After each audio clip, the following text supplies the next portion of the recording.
ഇടുക്കി പീരുമേടിൽ ആദിവാസി സ്ത്രീയുടെ മരണം കാട്ടാന ആക്രമണം മൂലമാണെന്ന് ആവർത്തിച്ച് ഭർത്താവ് ബിനു. കൊലപാതകമാണെന്ന് കോട്ടയം ഡിഎഫ്ഒ മാധ്യമങ്ങൾക്ക് മുൻപിൽ പറഞ്ഞു. സംഭവത്തിൽ പോലീസ് അന്വേഷണം തുടരുകയാണ്. തന്നെ ബലിയാടാക്കാനുള്ള ശ്രമം നടക്കുകയാണെന്നും പോസ്റ്റ്മോർട്ടം ചെയ്ത ഡോക്ടർക്ക് ഇതിൽ പങ്കുണ്ടെന്നും ബിനു പറഞ്ഞു.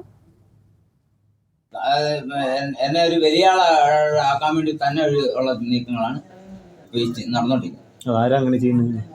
ചെയ്യുന്ന പറഞ്ഞാൽ ഇപ്പം അറിഞ്ഞേക്കുന്നത് കോട്ടയം DFI ആണ് ഇപ്പം റിപ്പോർട്ട് ചെയ്തേക്കുന്നതാണ്.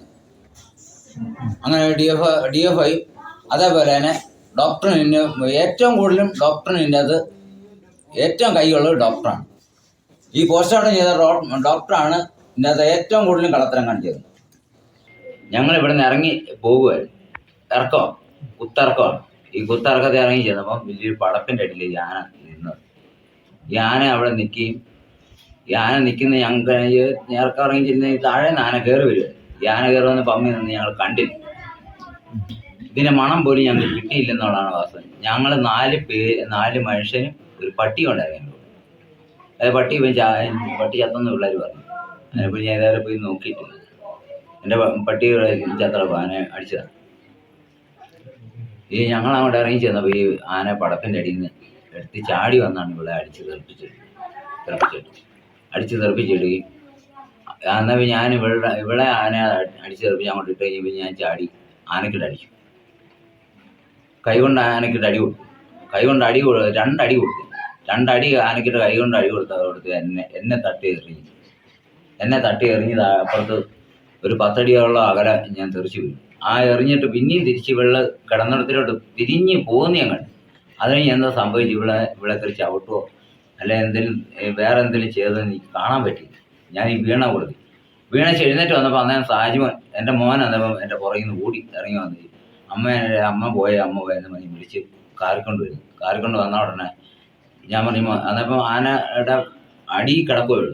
ആനയുടെ ഇവളുടെ മുതുകത്തോടെ ആന കബളി നിൽക്കുക കമന്നു. പീരുമേട്ടിലെ സീതയുടെ മരണം കൊലപാതകമാണോ അല്ലയോ എന്ന് പറയേണ്ടത് ഫോറസ്റ്റ് ഉദ്യോഗസ്ഥനല്ലെന്ന് CPM ജില്ലാ സെക്രട്ടറി CV വർഗീസ്. ഒരു നിരപരാധിയും ശിക്ഷിക്കപ്പെടാൻ പാടില്ല. പോലീസ് സമഗ്രമായ അന്വേഷണം നടത്തണം. കുറ്റക്കാരനാണെങ്കിൽ അത് അന്വേഷിച്ച് പോലീസ് പറയട്ടെ എന്നും CPM ജില്ലാ സെക്രട്ടറി പറഞ്ഞു.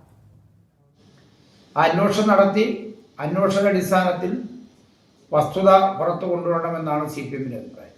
ഒന്ന്, ഭർത്താവ് ഇവരെ കൊലപ്പെടുത്തിയതാണ് എന്ന് പറയുന്ന വാദത്തിനോടോ ആന ചവിട്ടിക്കൊന്നതാണെന്നുള്ളത് സംബന്ധിച്ച് ഇപ്പോൾ പ്രാഥമിക പോലീസിൻ്റെ അന്വേഷണത്തിൽ അവർ നിൽക്കുന്നു. ഇൻക്വസ്റ്റ് തയ്യാറാക്കിയത് പോലീസാണല്ലോ, സ്ഥലപരിശോധന നടത്തിയത് പോലീസാണല്ലോ. അപ്പം അതുകൊണ്ട് അത് അന്വേഷിക്കട്ടെ. ദുരൂഹതയുടെയും ഊഹാപോഹങ്ങളുടെയും പിന്നാലെ പോകേണ്ടതില്ല എന്ന് തന്നെയാണ് CPMന്റെ അഭിപ്രായം. നിരപരാധികളായ ആളുകൾ ക്രൂശിക്കപ്പെടാൻ പാടില്ല. ഒരു മനുഷ്യജീവൻ നഷ്ടപ്പെട്ടതാണ്. ആ മനുഷ്യജീവൻ നഷ്ടപ്പെടാനിടയായ ആ കുടുംബത്തിനോടും അവർക്ക് നീതി ഉണ്ടാവണം, വസ്തുതാപരമായ അന്വേഷണം ഉണ്ടാവണം, നിജസ്ഥിതി പുറത്തു കൊണ്ടുവരണം. അതിന് മുൻകൂട്ടി ഭർത്താവ് കൊന്നതാണെന്ന് അല്ലെങ്കിൽ ആനയെ വെട്ടി കൊന്നതാണെന്നുള്ളത് സംബന്ധിച്ചുള്ള ഒരു ദുരൂഹതയുടെ അടിസ്ഥാനത്തിൽ നിൽക്കേണ്ട കാര്യമാണ്. മുഹമ്മദ് ആഷിഖ് ചേരുന്നുണ്ട് കൂടുതൽ വിശദാംശങ്ങൾ നൽകാനായി. ആഷിഖ്, ഒരു ദുരൂഹത നിറഞ്ഞ ഒരു കേസായി ഇത് മാറുകയാണ്. പോസ്റ്റ്മോർട്ടം റിപ്പോർട്ടിൽ ആന ചവിട്ടിക്കൊന്നതല്ല, ആനയുടെ ആക്രമണത്തിലല്ല മരണം എന്ന് സ്ഥിരീകരിച്ചിട്ടുണ്ട്. പിന്നീട് ഭർത്താവിലേക്ക് സംശയം നീളുകയും ചെയ്തിട്ടുണ്ട്. ഇയാൾ ഇത് വീണ്ടും ആവർത്തിക്കുകയാണ്. ആ വഴിക്ക് പോലീസ് എങ്ങനെയാണ് ഇപ്പോൾ അന്വേഷണം നടത്തുന്നത്? ജിയ പറഞ്ഞതുപോലെ തന്നെ ഈ സംഭവത്തിൽ ഒരു ദുരൂഹത കണക്കുന്നു എന്നുള്ളതാണ് ഈ ഘട്ടത്തിൽ നമുക്ക് പറയാൻ കഴിയുക.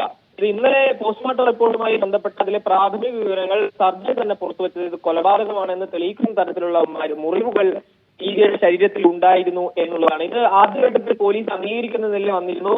മുൻപ് തന്നെ ഇത് കൊലപാതകമാണെന്ന സംശയം തങ്ങൾക്ക് ഉണ്ടായിരുന്നുവെന്ന് വനം വകുപ്പിനെ പ്രതിനിധീകരിച്ചുകൊണ്ട് കോട്ടയം DFO മാധ്യമങ്ങളോട് പ്രതികരിക്കുകയും ചെയ്തിരുന്നു. എന്നാൽ ഒരു ഘട്ടത്തിലും കൊലപാതകമാണ് എന്നുള്ളത് സമ്മതിക്കാൻ ഈ മരണം നടന്ന സമയത്ത് സീതയുടെ കൂടെ ഉണ്ടായിരുന്ന സീതയുടെ ഭർത്താവ് ബിനു തയ്യാറായിരുന്നില്ല.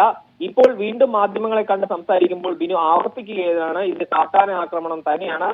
2 തവണ കാട്ടാന സീതയെ ആക്രമിച്ചു. അതിനിടയിൽ താൻ പ്രതിരോധിക്കുകയും പിന്നീട് ആന ചവിട്ടിയതിനു ശേഷമാണ് സീത മരിക്കുന്നത് എന്നുള്ള കാര്യം ബിനു മാധ്യമങ്ങളോട് പറയുന്നുണ്ട്. എന്നാൽ ഇത് ഈ മൊഴി ബിനു മുന്നോട്ട് വയ്ക്കുന്ന ഏറ്റവും പ്രധാനപ്പെട്ട കാര്യം ഇത് കൊലപാതകമാണ് എന്ന് വരുത്തി തീർക്കാൻ ചിലർ ശ്രമിച്ചു. അതിൽ കോട്ടയം DFO അത് മാധ്യമങ്ങൾക്ക് മുമ്പിൽ ഇത് കൊലപാതകമാണ് എന്ന് പറഞ്ഞു. ഇതിൽ ഫോറൻസിക് സർജന് ഈ സർജറി പോസ്റ്റ്മോർട്ടം നടത്തിയ ഫോറൻസിക് സർജന് ഇതിൽ പങ്കുണ്ട് എന്ന അടക്കമുള്ള വാദങ്ങളാണ് ബിനു മുന്നോട്ട് വെക്കുന്നത്. എന്നാൽ പോലീസ് ഇതുമായി ബന്ധപ്പെട്ട ഒരു വ്യക്തമായ വിശദീകരണം നൽകാൻ ഈ ഘട്ടത്തിലും തയ്യാറാകുന്നില്ല എന്നുള്ളതാണ് പ്രധാനപ്പെട്ടത്.